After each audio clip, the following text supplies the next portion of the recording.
বন্ধুরা, আশা করি তোমরা সকলে ভালো আছো। তোমার চ্যানেলে তোমাদের সবাইকে স্বাগতম। কিন্তু আজ আমরা আলোচনা করব একদম স্পেশাল একটা বিষয় নিয়ে, সেটা হচ্ছে আমাদের জিওগ্রাফি। এবং জিওগ্রাফির সম্পূর্ণ প্রশ্নের উত্তর লিখবো আমরা কিভাবে, সেটা যেমন আলোচনা করব, তার সঙ্গে আলোচনার বিভিন্ন খুঁটিনাটি বিষয়বস্তু কিন্তু আমাদের রয়েছে, যে কারণে সম্পূর্ণ ভিডিওটি যারা তোমরা জিওগ্রাফিতে 100 মার্কস টার্গেট করতে চেয়েছো তাদের জন্য কিন্তু ইম্পর্টেন্ট। বা কিভাবে কোন প্রশ্নের উত্তর লিখতে হবে, কোন জায়গায় কি করা উচিত, ম্যাপ পয়েন্টিং এর ম্যাপ আমরা কিভাবে কি জোগাড় করব বা কোথায় কি করব, সেটিং করব, সমস্ত কিছু কিন্তু এই ভিডিওতে তোমাদের সামনে আলোচনা করব। তার আগে বলবো, যারা এখনো চ্যানেলকে সাবস্ক্রাইব করোনি অবশ্যই সাবস্ক্রাইব করে রাখো এবং বেল আইকন অবশ্যই ক্লিক করে রাখো, কারণ পরীক্ষা কিন্তু আমাদের সামনে। প্রথমেই আমরা যে বিষয়টার দিকে নজর দেবো সেটা হচ্ছে আমাদের মাধ্যমিকের খাতা। দেখো, আমরা মাধ্যমিকে ঠিক এরকমই একটা খাতা কিন্তু পাবো। এই যে যেমনটা তোমরা খাতাটা দেখতে পাচ্ছ, এরকম খাতা কিন্তু পাবো। তো স্বাভাবিকভাবে সেখানে আমাদের সাবজেক্ট, নাম, অ্যাডমিট কার্ডে দেওয়া রোল নম্বর, রেজিস্ট্রেশন নম্বর এবং language in which answer will be written, এখানে আমরা বাংলাটা লিখবো। এই ছাড়া কিন্তু আমার ফার্স্ট পেজে কোনো কাজ নেই।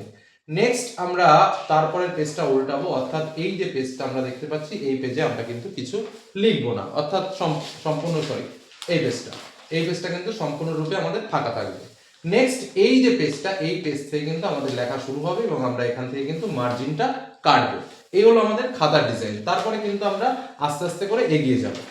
তো ম্যাপ পয়েন্টিংটা আগে বলে নিই, যেহেতু খাতার বিষয়টা বোঝাচ্ছি, কারণ অনেকেই আমরা জানি না যে ম্যাপ পয়েন্টিং আমরা কিভাবে সেট আপ করবো। মনে করো একটা ম্যাপ পয়েন্টিং এর পেজ আমরা কোথায় সেট করবো, আমাদের এখানে খাতার এইদিকে দেখবে একটা ছিদ্র করা থাকে, একদম কোণার দিকটা তোমরা দেখতেই পাচ্ছ। এই ছিদ্রের এখানে ফার্স্ট পেজটাকে বাদ দেবে, কথাটা খুব ভালোভাবে বুঝবে। এই ফার্স্ট পেজটার এই যে যে লাস্ট অংশটা দেখতে পাচ্ছ, এখানটায় খাতাটাকে ম্যাপটাকে দিয়ে এখানে সেলাই করে দেবে এবং যে এক্সট্রা অংশটুকু থাকবে সে এক্সট্রা অংশটুকু এখানে এরকমভাবে ভাঁজ করে দেবে, তাহলেই কিন্তু অটোমেটিক হয়ে গেল।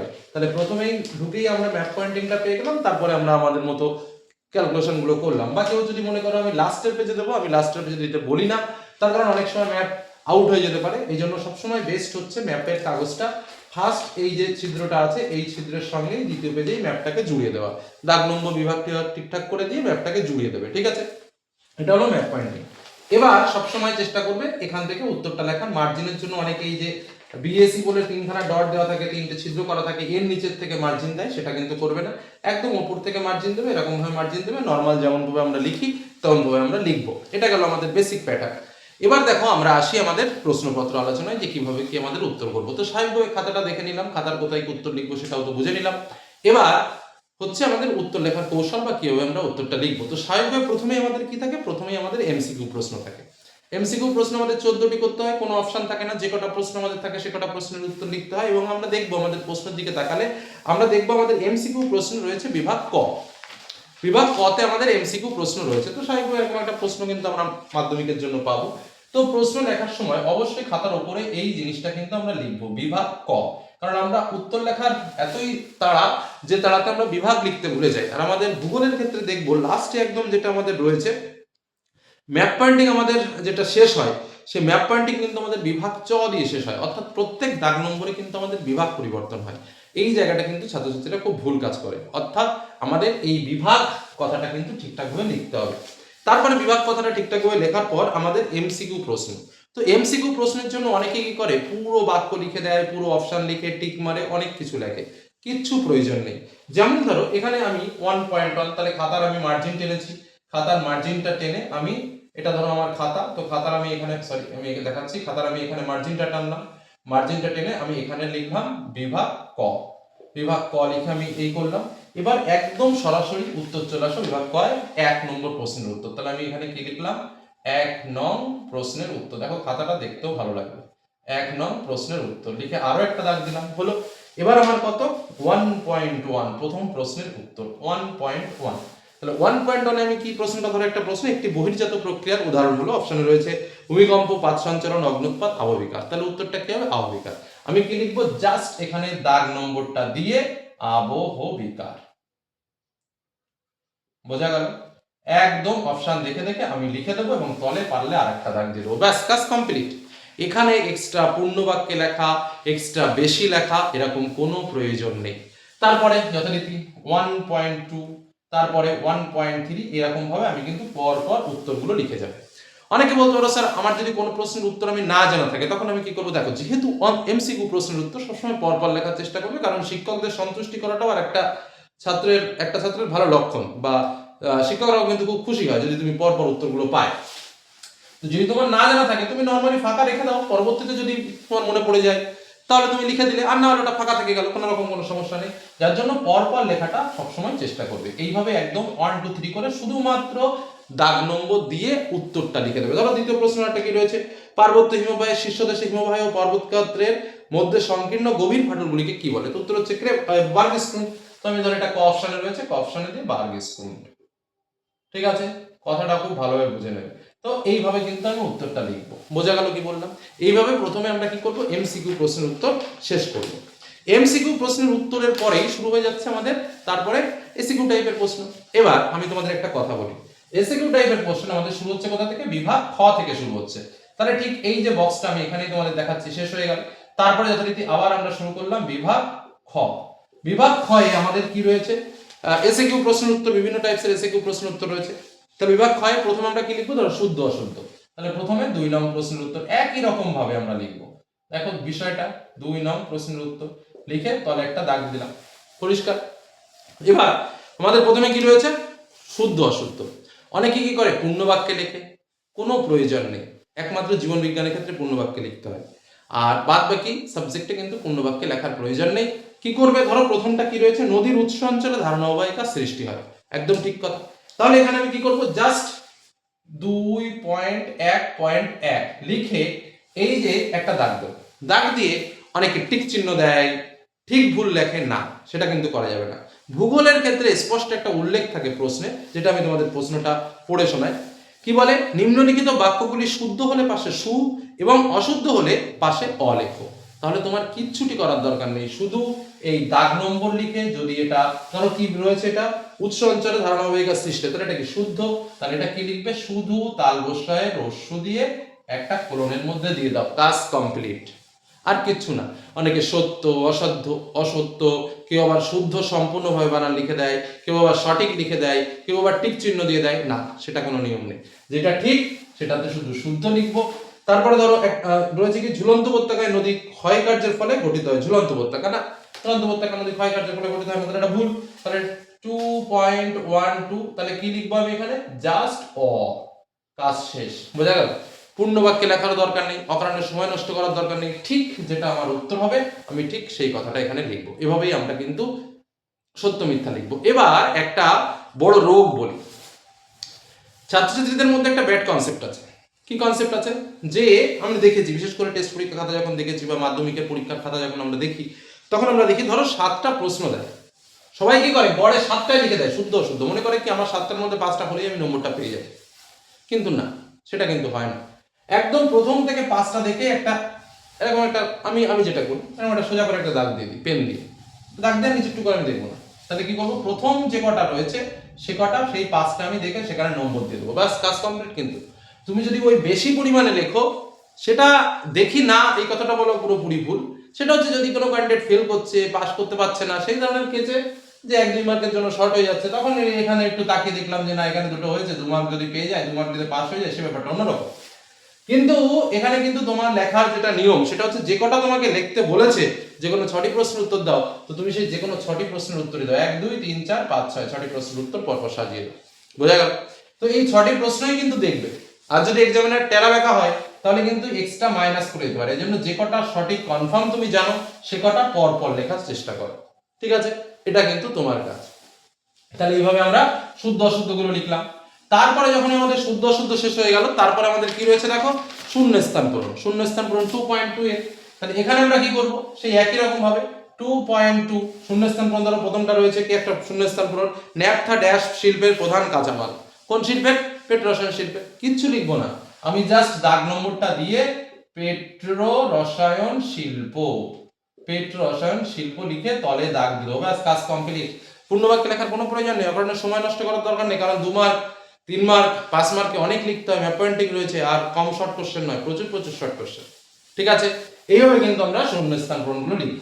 ওকে, শূন্যস্থান পূরণের পরে আমাদের এসএকিউ টাইপের কোশ্চেন। তাহলে এখানে কি 2.3, একমাত্র এই জায়গাটাতে আমাদের পূর্ণ বাক্যে উত্তর লিখতে হয়। যেমন ধরো একটা বলেছে, চুনাপাথর অঞ্চলে নদীর দ্রবণ কার্য, নদীর ক্ষয় কার্য কোন প্রক্রিয়ায় প্রাধান্য দেখা যায়?